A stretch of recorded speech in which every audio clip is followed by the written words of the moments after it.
വീഴ്ചയിൽ നട്ടെല്ലിന് പരിക്ക് പറ്റി കിടപ്പിലായി പോയ യുവാവിനെ ഇഞ്ചിഞ്ചായി ചലിപ്പിച്ച് എഴുന്നേൽപ്പിച്ച് ഒരു ഗ്രാമം. ഒടുവിൽ അയാളുടെ വിവാഹം നടത്തിക്കൊടുത്തു. മനുഷ്യസ്നേഹത്തിന്റെയും കാരുണ്യത്തിന്റെയും പത്തരമാറ്റിൽ ബാബു ശാന്തിനിയെ മിന്നുകിട്ടി.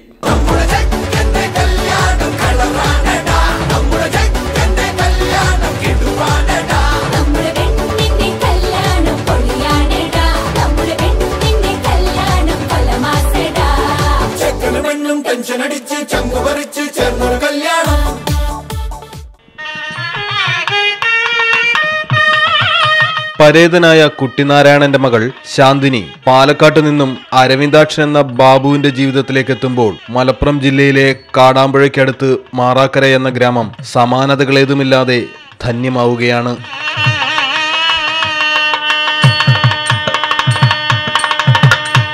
പന്ത്രണ്ട് വർഷം മുൻപ് ജോലിക്കിടയിൽ സംഭവിച്ച അപകടം ബാബുവിനെ ഒരേ കിടപ്പിൽ കിടത്തിക്കളഞ്ഞു.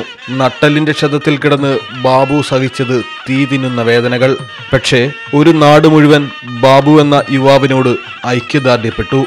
നിരവധി രാഷ്ട്രീയ, സാമൂഹിക, സാംസ്കാരിക സംഘടനകൾ ചേർന്ന് ബാബുവിനെ കിടപ്പിൽ നിന്ന് ജീവിതത്തിലേക്ക് ഇഞ്ചിഞ്ചായി ചലിപ്പിച്ചു. നിരവധി സുമനസ്സുകൾ സഹായിച്ചു. ഒടുവിൽ ബാബുവിനൊപ്പം എന്ന കൂട്ടായ്മ ബാബുവിന്റെ ജീവിതത്തിലേക്ക് ഒരു പെൺകുട്ടിയെയും കൈപിടിച്ചു കൊടുത്തു. കൈയാണ്ട് അടക്കി പിടിച്ചു കൊടുക്കണം. ഇങ്ങനെ മാനവ ഇങ്ങനെ കൈ പിടിച്ചു കൊടുക്കണം.